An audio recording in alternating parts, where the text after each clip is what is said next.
Hey everybody, Jonathan here, and today we're going to be going through an ab wheel. It is a core stabilizer and it's performed on one white spring with a modification of 2 white springs. What we're going to do is we're going to first move on to the moving carriage. Our knees are going to be on the first white line of the moving carriage behind the front carriage strap. Your hands can either be on top of the platform or on the sides of the platform, which is what I prefer for sensitive wrists. Drop your hips so that your spine is in a diagonal line. We don't want to tuck the chin into the chest.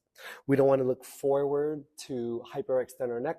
We want to look down to the front platform and then slightly forward to face the floor. We want a soft bend in the elbow, tighten the stomach, aka belly button to spine. And then starting with an inhale, you'll breathe in as you slowly hinge from the shoulders as you go back. And then exhale as you slowly hinge from the shoulders to go forward. An easier way for clients to understand this is saying to breathe in as you push the carriage back, exhaling as you pull the carriage forward. You can also say, let the shoulders fall back behind the wrist. Bring the shoulders above the wrist. Is it wrong if someone brings their shoulder past their wrist? They're going to put a lot of weight into their wrist because the upper body or the shoulders are going past the wrist. And you want to make sure that the tops of your shoelaces or the tops of your foot are down and that your legs and your feet are together. And a way to make this more intense is by exhaling on the way out and then inhaling on the way in. Now, there's 2 ways to intensify this exercise in addition to the way that we breathe. The first way is by moving our knees to the second white line. By moving the knees back to the second white line, how that makes it difficult is the carriage will become lighter or aka more slippery because your knees are further away so that the tension of the spring doesn't pull you in as much to help. So it's more of your lats, your core that is doing the work.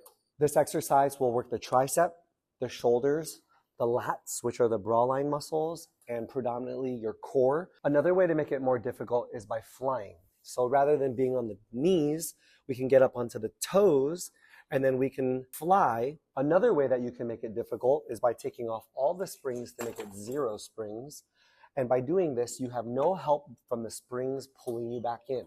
Now, there are 2 ways to make it modified.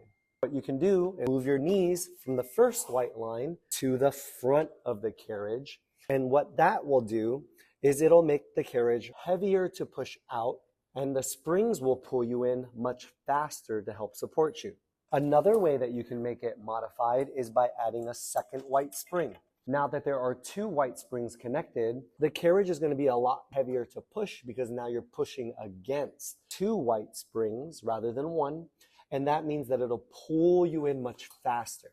Another way that you can modify is by changing the position of the body. A lot of instructors will say that when a client looks like this in a tabletop cat-cow position that they're doing it incorrectly, but this is actually the modification. By keeping the butt or the hips right above the knee, you're making it easier because now your spine is not in a diagonal line. Things to look out for are the arching of the back, looking like this, like an upside down smile, or looking like you're in the right position and going out properly, but then lifting up the hips or the butt as the carriage comes in.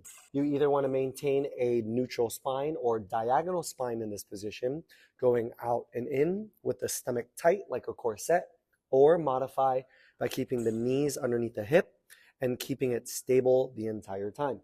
Even in this modified position, you'll have to make sure that people aren't arching their back like this and going in and out. The core needs to be engaged the whole time. There's 3 ways that I explain how to engage the core. 1, pull the belly button to the spine. And 2, layman terms, is tighten your stomach or flex your abs. And that is ab wheel.